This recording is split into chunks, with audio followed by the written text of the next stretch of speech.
Sandra Dewi cerita soal anak di sidang korupsi, Harvey Muiz tak kuasa menahan tangis. Kasus korupsi yang melibatkan nama Harvey Muiz dan Sandra Dewi menjadi sorotan publik belakangan ini. Terutama setelah sidang yang berlangsung di Pengadilan Tindak Pidana Korupsi, Tipikor, Jakarta pada 10 Oktober 2024. Harvey Muiz didakwa melakukan tindak pidana korupsi dalam pengelolaan tata niaga komoditas timah, yang merugikan negara hingga 300 triliun rupiah. Selain itu, dia juga terjerat dalam kasus pencucian uang, dengan dugaan memperkaya diri sendiri sebesar 420 miliar rupiah. Sandra Dewi hadir di persidangan sebagai saksi untuk suaminya. Dalam kesaksiannya, dia mengungkapkan betapa sulitnya bagi anak-anak mereka memahami ketidakhadiran ayahnya. Sandra menceritakan bagaimana anak-anaknya sering bertanya tentang keberadaan Harvey, yang biasanya selalu mengantar mereka ke sekolah. Untuk menjawab pertanyaan tersebut, Sandra terpaksa berbohong dengan mengatakan bahwa suaminya sedang menjalani wajib militer. "Anak saya sering bertanya, 'Yang mulia, papa mana? Kenapa tidak pernah lagi mengantarkan sekolah?' Ujar Sandra Dewi yang diiringi isak tangis.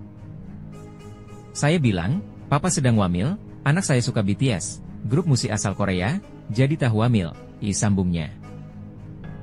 Saat menceritakan kondisi anak-anaknya, Sandra tidak dapat menahan tangis. Dia menjelaskan bahwa anak-anaknya terus berdoa agar masa wamil ayah mereka cepat berlalu dan bertanya kapan mereka bisa bertemu kembali. Mereka percaya, cuma tiap hari nanya, tiap hari berdoa supaya wamilnya cepat-cepat selesai, jelanjutnya.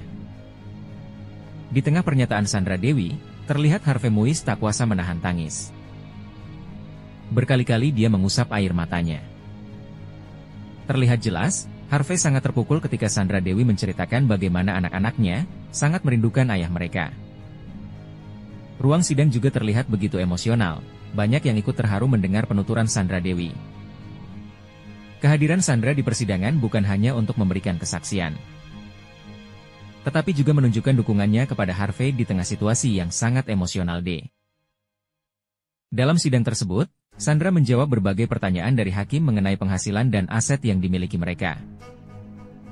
Beberapa aset pribadi Sandra, termasuk barang-barang mewah, juga disita sebagai barang bukti dalam kasus ini. Kasus ini tidak hanya mencerminkan masalah hukum yang dihadapi pasangan ini, tetapi juga menggambarkan dampak emosional yang dialami oleh keluarga mereka. Dengan latar belakang kehidupan glamor yang dimiliki Sandra Dewi sebagai seorang selebritas, situasi ini menjadi semakin kompleks dan menarik perhatian publik.